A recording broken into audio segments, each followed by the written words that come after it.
keçək də. Hələ olmaz, sən yol hərəkəti qaydalarını bilmirsən. Salam uşaqlar. Salam. Baxın, bu yolda iki varmamışlar var.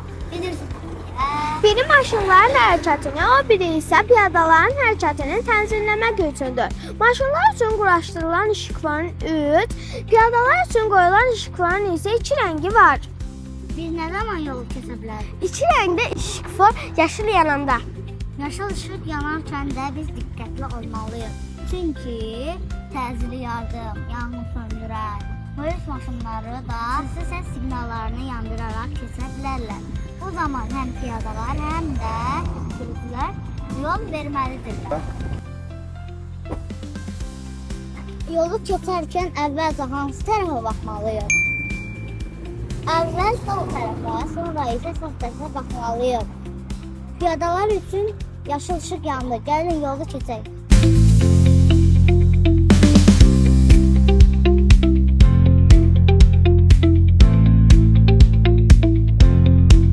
Bəzi yollardakı zolaqları görmüsünüz?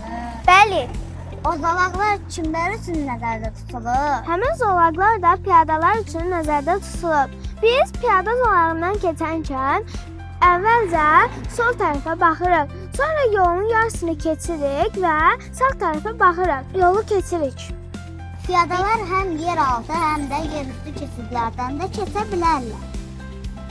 Bəs maşınlar dayanmalı olduqlarını hardan bilirlər? Bunun üçün yollarda müxtəlif yol nişanları qoyulur. Bunlara həm sürücülər, həm də piyadalar diqqət yetirməlidirlər. Bax, orada yol nişanı var. Nə üçün yol nişanları fərqli rənglərdə olur? Çünki yol nişanları müxtəlif məqsədlər üçün istifadə olunur. Dördbucaq formasında mavi rəngdə olan nişanlar məlumat verici nişanlardır. Avtobus gözləmək üçün bu nişanı olduğu yerdə dayanmalısınız. Bu nişana görə sizə deməli yaxında yeraltı piyada keçidi var. Diqqətlə baxın, bu nişan yerüstü keçiddən istifadə etməli olduğunuzu göstərir. Bu nişan piyadaların hərəkətini qadağan edir. Bu ərazidə velosiped sürməyə qadağandır.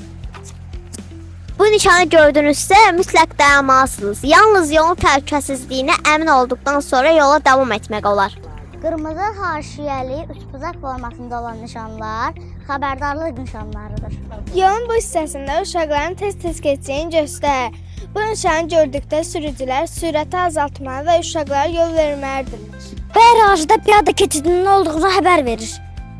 Bunlardan başqa servis nişanları, üstünlük nişanları, məcburi nişanlar və əlavə lövhələr olan nişanlara da rast gələ bilərsiniz. Bundan sonra mütləq yol nişanlarına diqqətlə baxacağam. Təhlükəsizliyimiz üçün yol hərəkəti qaydalarına əməl edək.